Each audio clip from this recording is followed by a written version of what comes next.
Hey, hello. Balik lagi di channel Spoiler Moon dan kita akan lanjutkan lagi kisah hidup Fang Yuan. Di part sebelumnya, akhirnya Fang Yuan kembali ke tanah Langya. Waktu baca dan nulis part kemarin, aneh ngerasa kayak akhirnya Fang Yuan kembali ke tanah Langya lagi. Karena memang sudah sangat lama Fang Yuan itu muter-muter dan akhirnya sekarang dia bisa kembali. Vibes-nya itu kayak langsung pulang kampung gitu. Dan yang lebih penting, perkembangan besar Fang Yuan akan segera dimulai setelah dia berada di tanah Langya. Sebagai langkah awal, Fang Yuan akan menyempurnakan Gu Pembersih Jiwa. Meskipun Gu ini sudah disempurnakan oleh rambut ke-6 sebelumnya, tetapi sayang sekali bahwa penyempurnaan itu masih belum berhasil sampai sekarang. Dan di akhir part kemarin juga diceritakan kalau rambut ke-6 pada akhirnya menyerahkan penyempurnaan ini kepada Fang Yuan.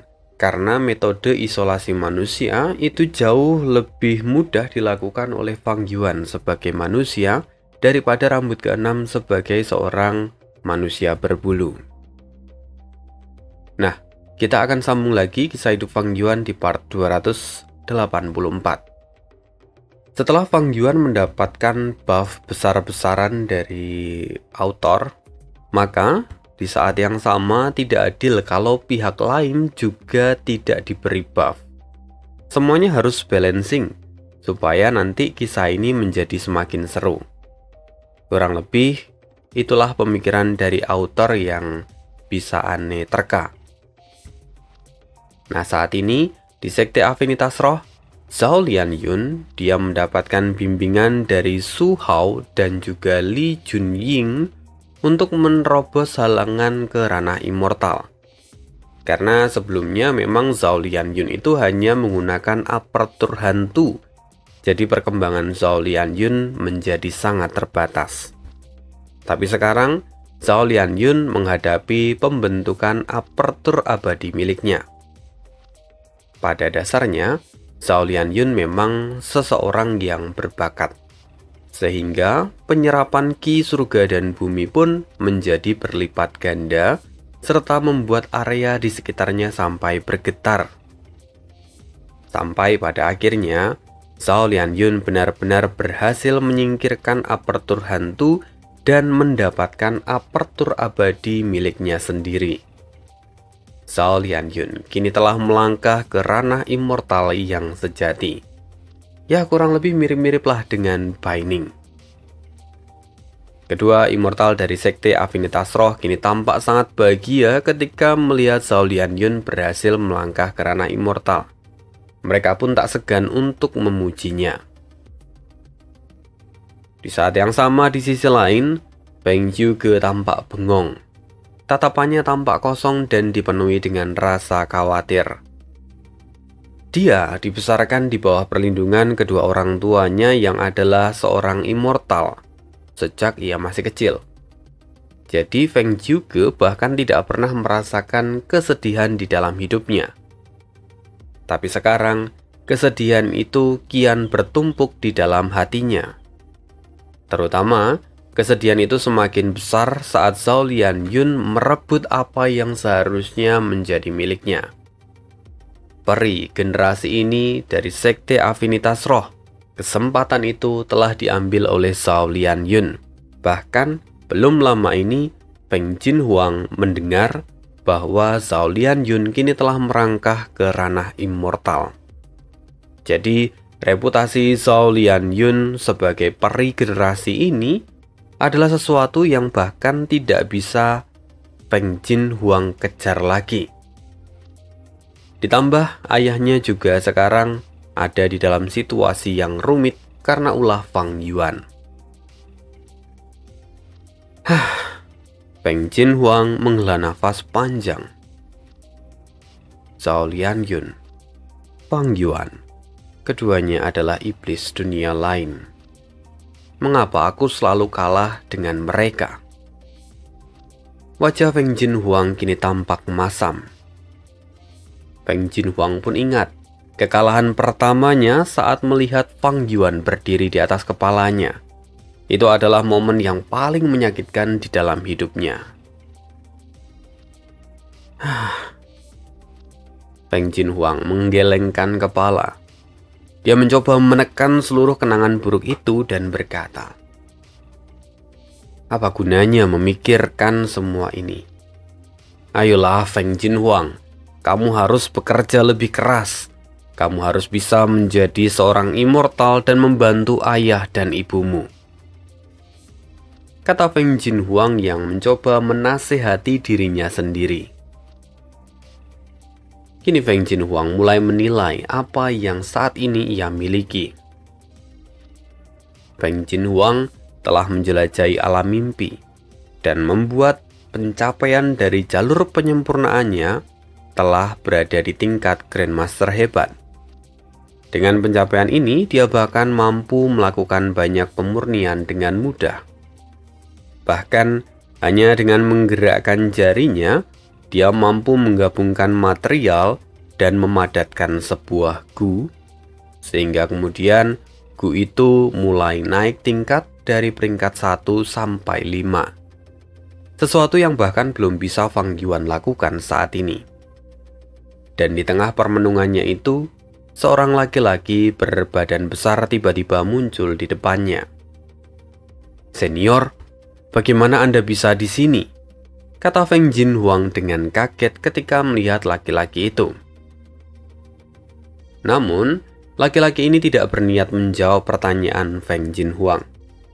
Dia berkata, "Metode penyempurnaan layaknya bintang di langit. Jumlahnya sangat banyak.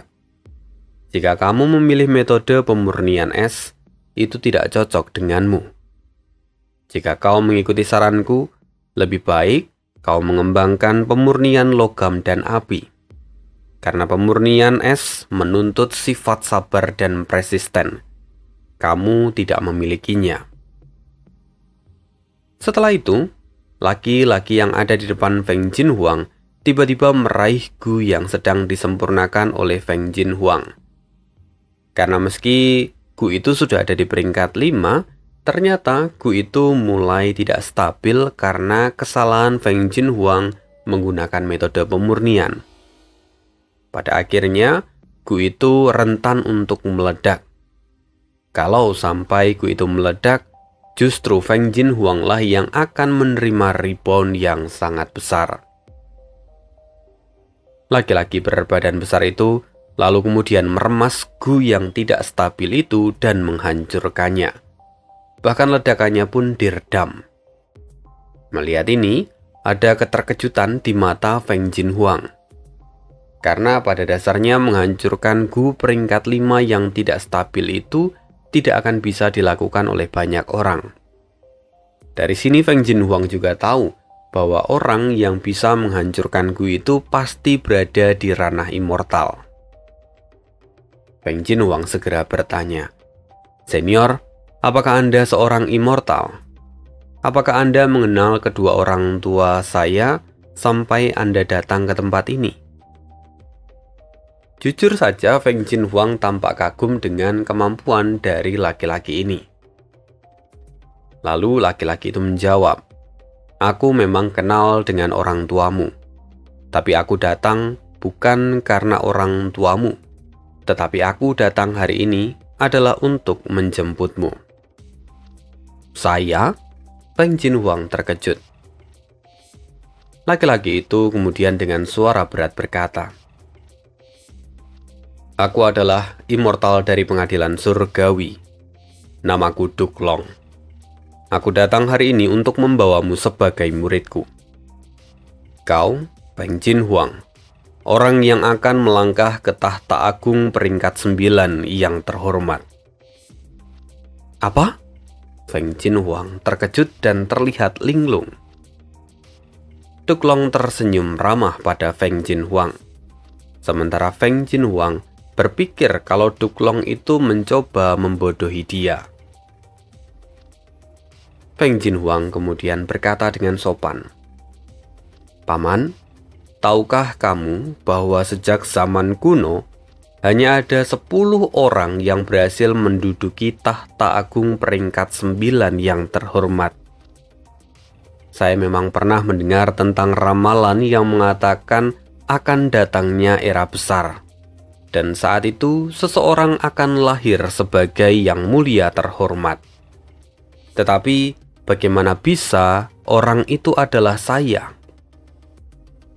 Duklong lalu menjawab, "Jangan meragukan dirimu sendiri. Kamu adalah yang mulia abadi mimpi besar yang telah ditakdirkan. Sejak kamu masih kecil, sayap mimpi telah memilihmu.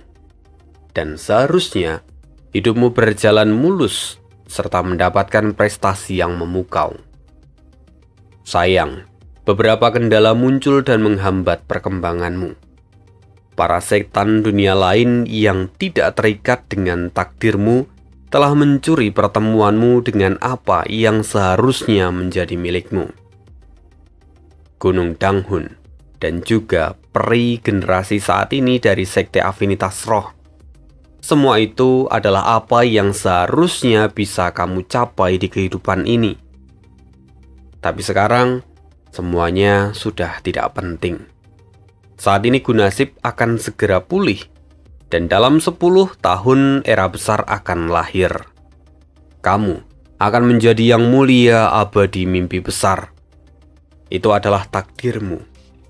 Lalu hari ini aku datang untuk memastikan semua berjalan sesuai dengan takdir.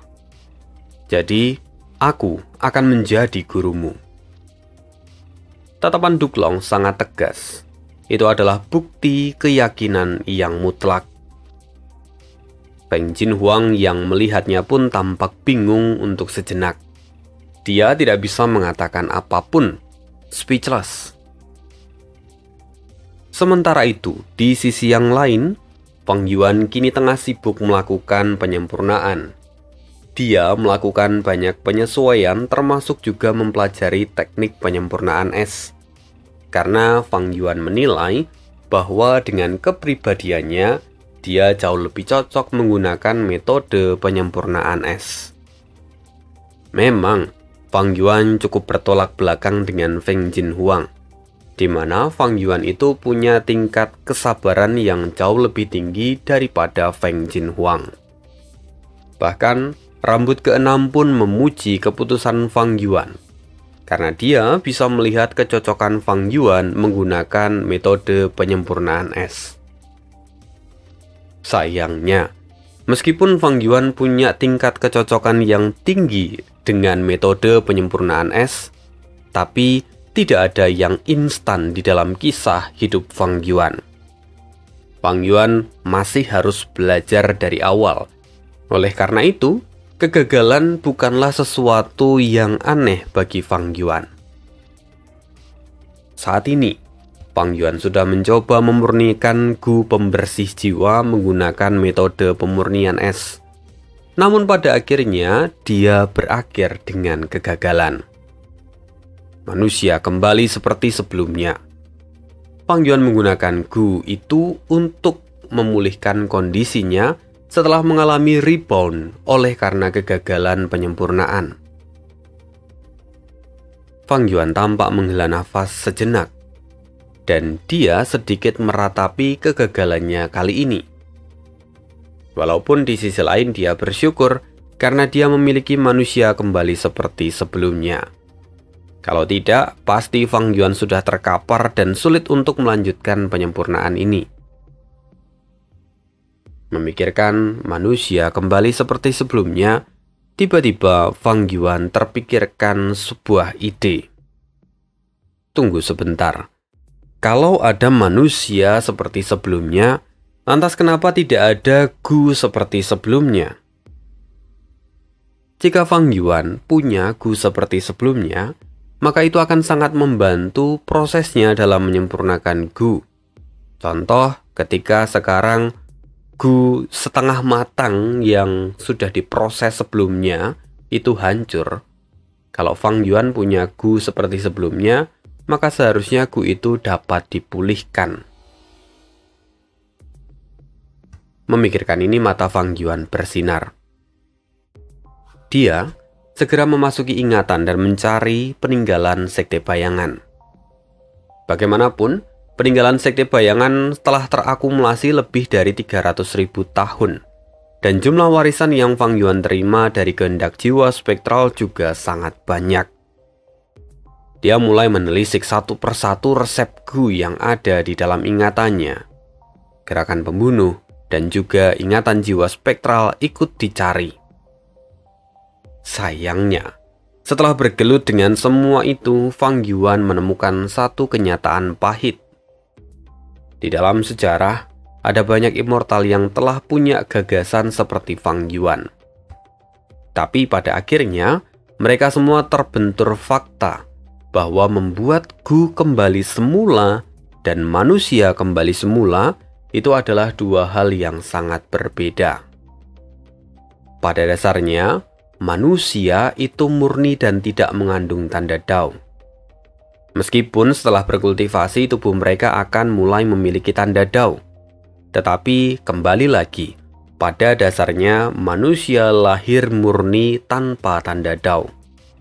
Jadi, efek Gu kembali semula itu dapat bekerja dengan maksimal pada manusia. Sementara, konsep yang sama tidak bisa diterapkan pada Gu, karena pada dasarnya Gu merupakan wujud dari tanda Dao Agung itu sendiri. Dia adalah fragmen dari tanda Dao Agung. Meski secara prinsip membuat Gu kembali semula itu bukanlah sesuatu yang mustahil, tapi hampir tidak ada peluang keberhasilan. Bagaimanapun, mengembalikan tanda Dao yang telah hancur itu bisa dikatakan mustahil. Maka, setelah banyak orang mencoba ide ini, pada akhirnya semuanya menyerah. Fang Yuan pun tampak tak berdaya. Dia punya gagasan, tetapi sudah banyak yang membuktikan. Oleh karena itu sekarang, dia hanya bisa menyimpan gagasan itu dan mungkin akan mengeluarkannya lagi kalau memang di masa depan Fang Yuan punya pertemuan kebetulan dan dapat digunakan untuk mengembangkan gagasan ini. Kalau tidak, ya sudah. Fang Yuan hanya akan menyimpannya di dalam brankas ingatannya sendiri. Sekarang, yang bisa Fang Yuan lakukan hanyalah mengembangkan metode penyempurnaan yang sedang ia tekuni. Karena mungkin hanya dengan cara itu dia bisa menyempurnakan Gu pembersih jiwa. Tapi meski aku telah meningkatkan metode penyempurnaanku, namun beberapa langkah terakhirnya benar-benar sulit, kata Fang Yuan. Mendengar itu rambut keenam pun setuju, dan dia memberi saran. Pemimpin, mungkinkah kita bisa memodifikasi langkah terakhirnya? Kalau kita menggunakan esensi teratai salju untuk menggantikan material abadi yang dibutuhkan, saya pikir itu bisa dilakukan. Mendengar itu mata Fang Yuan berbinar. Memodifikasi resep? Mengapa aku melupakan ini? Kalau begitu, mari lakukan idemu. Tapi, esensi teratai salju adalah material abadi yang sangat langka. Bahkan, aku tidak tahu di mana kita bisa mendapatkannya. Karena di toko kuning, bahkan tidak ada transaksi yang pernah terlihat. Mendengar itu, rambut keenam pun tersenyum. Mengenai itu, bukan masalah. Karena suku manusia salju menghasilkan banyak esensi teratai salju. Saya juga sudah menanyakan tentang masalah ini pada mereka. Oh, kerja bagus. Kalau begitu, mari beli dari mereka, kata Fang Yuan. Rambut keenam pun mengangguk dan segera menghubungi suku manusia salju. Fang Yuan benar-benar membutuhkan Gu pembersih jiwa. Jadi, berapapun harga yang harus ia keluarkan, dia siap untuk mengeluarkan modal. Setelah itu, beberapa bulan pun berlalu dengan cepat. Kita kembali ke benua tengah. Saat ini ada beberapa orang yang telah berkumpul di aula utama Sekte Afinitas Roh. Semua orang yang ada di sana adalah orang penting. dan acara ini benar-benar dirahasiakan dari dunia luar. Terlihat di sana Feng Jinhuang menuangkan secangkir teh untuk Duklong. "Tuan, tolong terima teh Dewi Giok emas dari saya," kata Feng Jinhuang dengan sopan. Dia memanggil Duklong dengan sebutan Tuan. Ini adalah prosesi pengangkatan murid.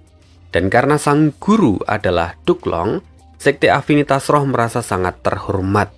Sampai-sampai tetua tertinggi pertama mereka lah yang memimpin acara ini. Duklong mengambil cangkir teh dari tangan Feng Jinhuang. Lalu dia meminumnya. Ini teh yang bagus. Feng Jinhuang, kamu adalah ahli jalur penyempurnaan. Kemampuanmu dalam membuat teh secara alami luar biasa. Aku merasa sangat puas. Dan mulai hari ini, aku angkat menjadi murid keduaku. Setelah Duklong mengatakan itu, musik abadi menggema di seluruh ruangan itu. Dan Feng Jinhuang menundukkan kepala. Murid memberi hormat kepada master. Di sini Feng Jinhuang tidak lagi menyebut Duklong sebagai tuan, melainkan sebagai master atau guru. Ini adalah penyebutan yang memang menjadi bagian penting di dalam kehidupan guru dan murid. Mereka baru boleh menyebut orang lain sebagai guru atau sebagai murid setelah prosesi ini diselesaikan. Dan melihat putrinya menjadi murid dari Duklong, Feng Jiuge dan Bai Qing tampak haru. Mereka tidak pernah menyangka kalau putri kecil mereka akan mendapatkan kehormatan sebesar ini. Setelah itu Duklong lalu berkata, "Besok Feng Jinhuang akan ikut bersamaku untuk berkultivasi di pengadilan surgawi. Lalu, sekarang Feng Jiuge dan Bai Qing dapat tinggal di ruangan ini, sementara yang lainnya boleh meninggalkan tempat ini." Mendengar perintah itu, semua orang segera melaksanakannya tanpa banyak bertanya.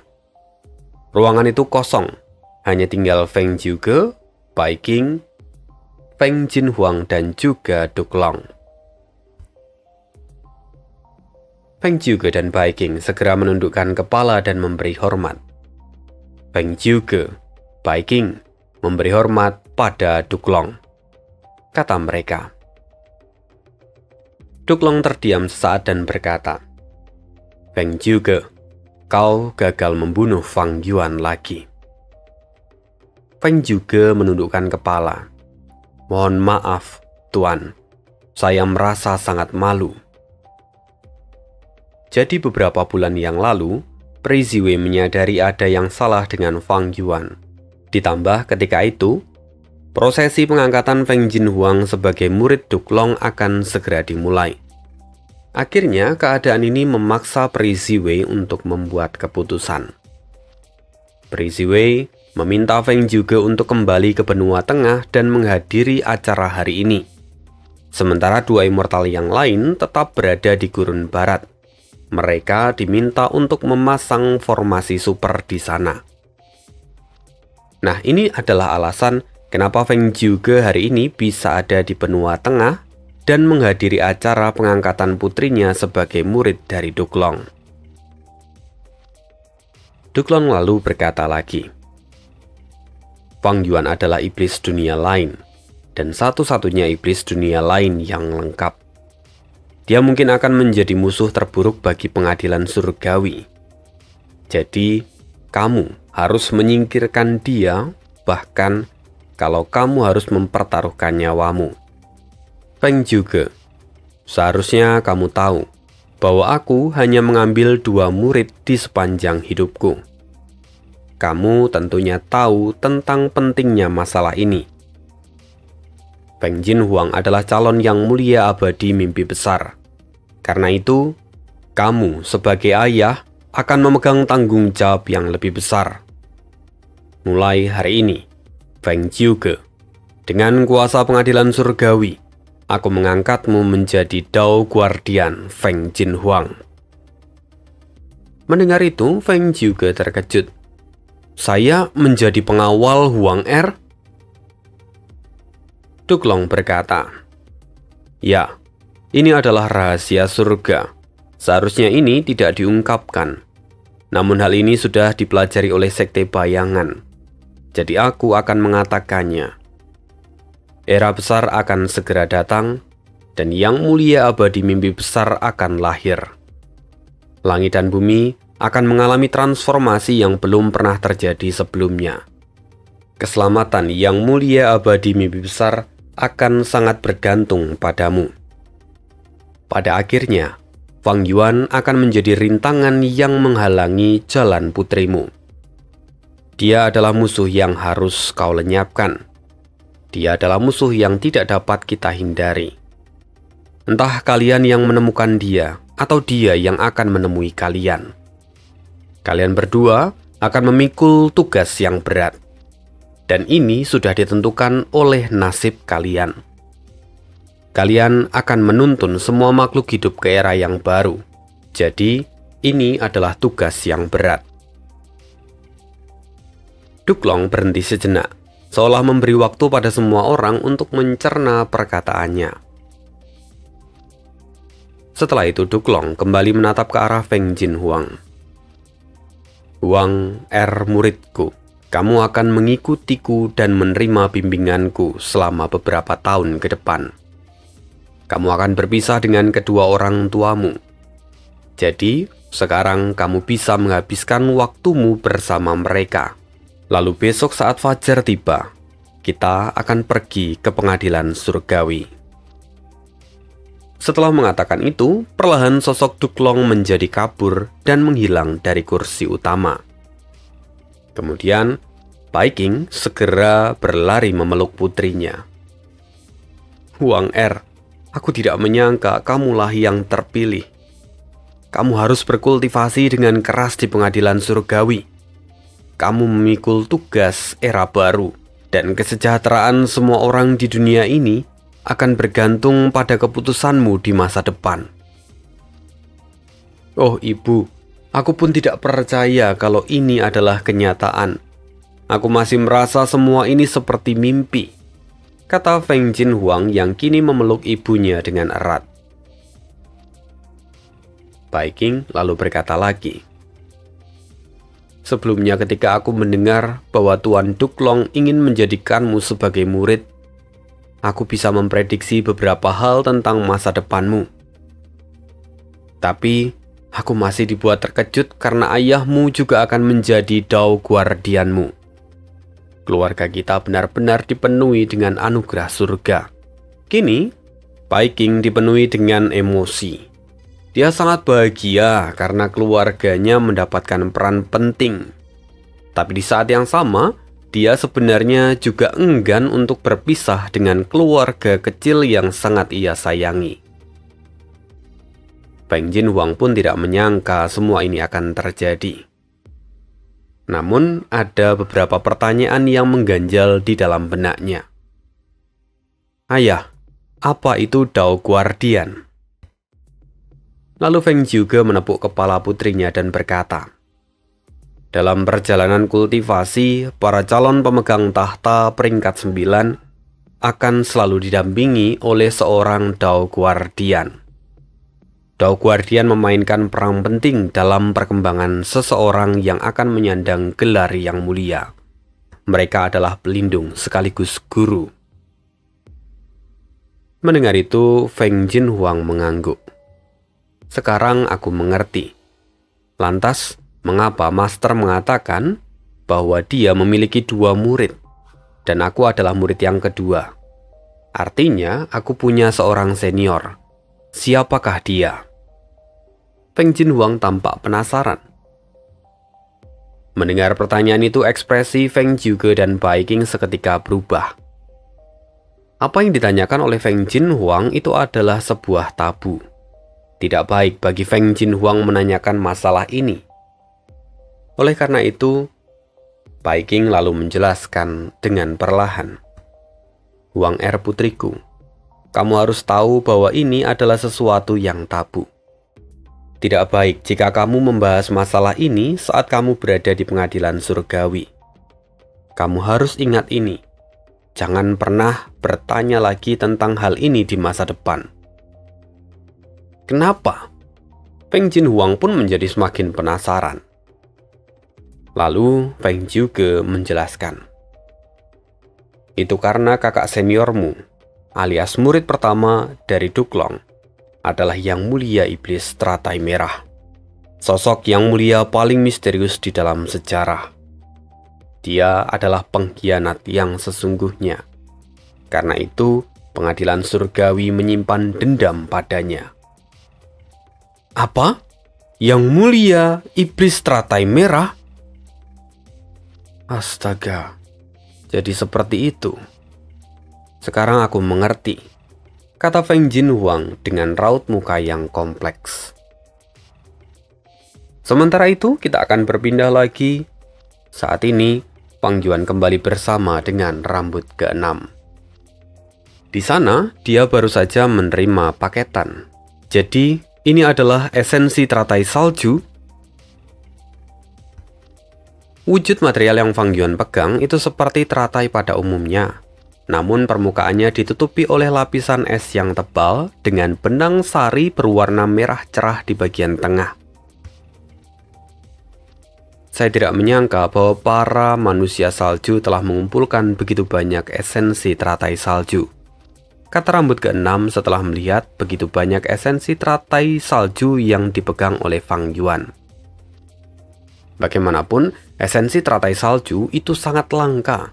Bahkan di toko kuning hampir tidak ada transaksi yang tercatat. Memikirkan hal ini, segera ide bisnis Fang Yuan muncul di kepalanya. Jika dia menjalin hubungan baik dengan manusia salju, maka dia bisa menjadi jembatan untuk menjual esensi teratai salju dan memonopoli pasar sama seperti saat dia menjual gunyali. Tetapi, itu adalah ide yang akan ia bahas nanti. Sekarang dia harus fokus menyelesaikan penyempurnaan gu pembersih jiwa. Tapi sebelum itu, rambut ke-6 menyela.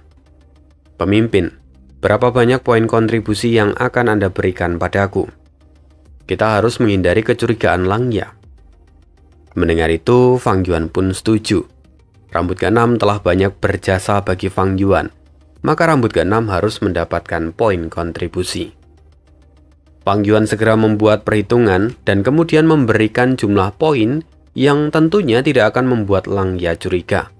Tidak terlalu banyak dan juga tidak terlalu sedikit. Pas, itu adalah negosiasi yang pas. Setelah selesai, Fang Yuan lalu menyerahkan modifikasi penyempurnaan gu pembersih jiwa pada rambut ke-6. Karena rambut ke-6 memiliki pondasi penyempurnaan yang jauh lebih tinggi daripada Fang Yuan. Sementara itu, Fang Yuan juga tidak berdiam diri. Dia juga berlatih untuk mengolah pondasi jalur jiwa miliknya menggunakan Gunung Danghun dan juga Lembah Luobo. Tujuan Fang Yuan tentu adalah meningkatkan kemampuannya dalam jalur jiwa, agar di masa depan dia juga bisa menggunakan pimpin jiwa ke alam mimpi. Karena memang dia tidak bisa mengandalkan Ying Wuxie untuk selamanya.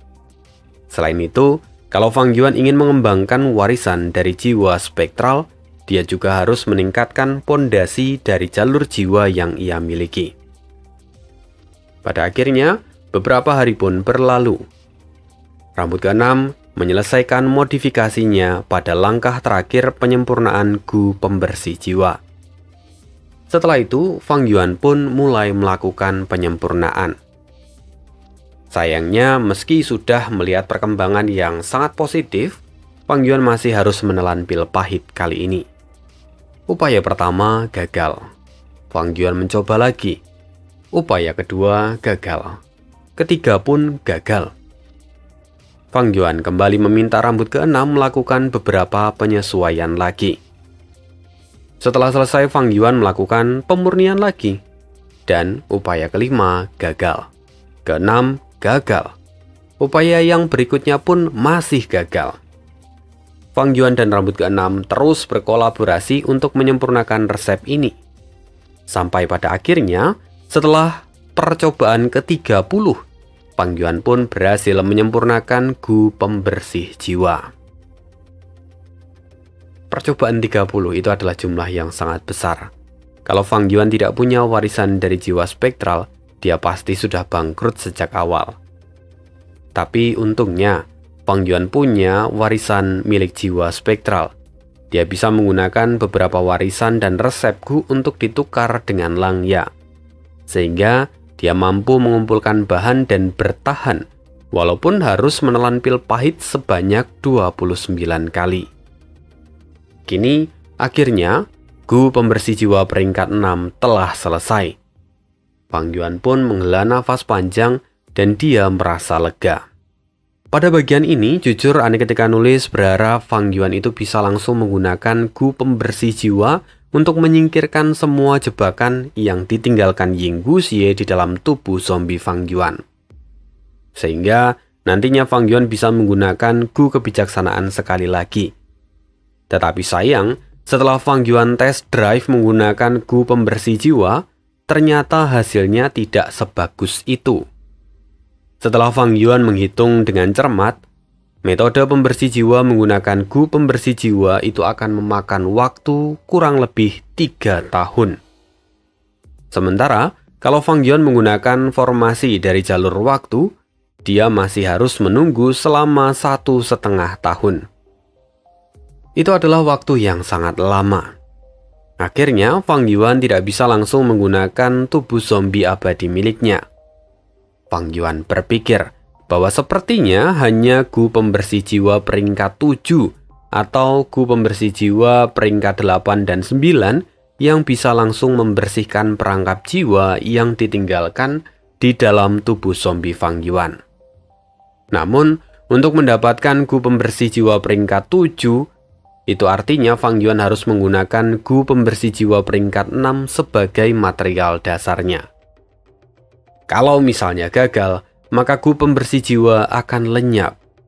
Dan kalau itu terjadi, Fang Yuan harus mulai lagi dari awal. Fang Yuan memikirkan kondisi ini matang-matang. Pada akhirnya, dia mengambil keputusan bahwa ini terlalu beresiko. Fang Yuan memilih untuk membiarkan gu pembersih jiwa peringkat 6 saat ini. Lebih baik Fang Yuan memikirkan metode lain, atau Fang Yuan juga berpikir untuk mempercepat pembersihan jiwa pada tubuh zombie Fang Yuan.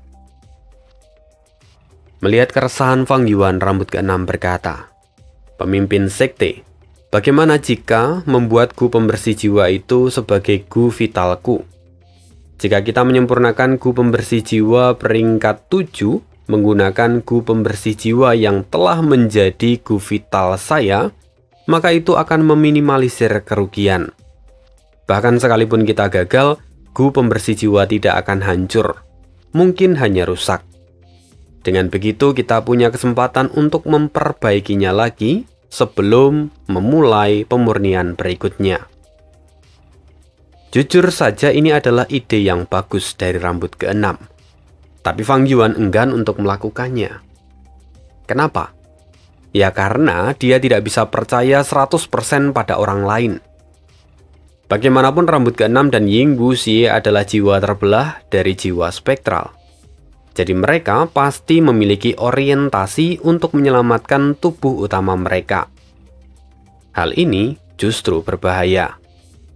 Lalu, jika Fang Yuan meminta yang lain untuk menggunakan gu pembersih jiwa sebagai gu vital, ini juga bukan ide yang bagus. Bahkan, misalnya Hello Lan, dia kan terikat perjanjian aliansi dan tidak mungkin mengkhianati Fang Yuan. Fang Yuan pun enggan melakukannya, karena dia tahu bahwa Hello Lan punya ambisi yang besar. Bukan tidak mungkin di masa depan, Hello Lan justru akan mengkhianatinya setelah menemukan metode untuk menyingkirkan jalur formasi yang mengikatnya. Selain itu, Fang Yuan juga tidak bisa menyerahkan gu ini pada orang lain, karena meskipun bawahannya ada beberapa orang, Fang Yuan tahu mereka punya latar belakang yang berbeda. Jadi Fang Yuan memilih untuk menolak usulan ini. Fang Yuan berkata, menyempurnakan Gu Vital itu adalah tindakan yang berbahaya. Kalau gagal, luka yang kalian terima itu bukan sesuatu yang mudah untuk diatasi. Maka, untuk saat ini, aku akan membiarkan Gu pembersih jiwa tetap berada di peringkat 6. Lagi pula, ada beberapa metode unik yang ditinggalkan oleh Sekte Bayangan. Sehingga, itu akan mempercepat pertumbuhan Gu pembersih jiwa. Aku hanya perlu mendapatkan beberapa bahan dari luar. Rambut ke-6 linglung sejenak. Pemimpin sekte, situasi di luar sangat berbahaya. Surga panjang umur dan semua keturunan Huang Jin sedang mengejar Anda. Akan sangat sulit untuk Anda keluar saat ini. Namun Fang Yuan tersenyum dan berkata, tenanglah, aku sudah mengendalikan situasi ini. Fang Yuan menepuk bahu rambut ke-6 dan kemudian berjalan pergi meninggalkan tempat itu. Dan itulah cerita kisah hidup Fang Yuan hari ini. Feng Jinhuang diangkat menjadi murid dari Duklong. Dia adalah calon dari Yang Mulia Abadi Mimpi Besar. Kedua, Zhao Lianyun kini telah naik ke tingkat immortal. Dan yang ketiga, Fang Yuan akhirnya berhasil mendapatkan Gu pembersih jiwa. Tetapi perjalanan Fang Yuan masih belum berakhir dan kita akan sambung lagi kisah hidup Fang Yuan di part berikutnya. Terima kasih, see you again in the next video dan bye.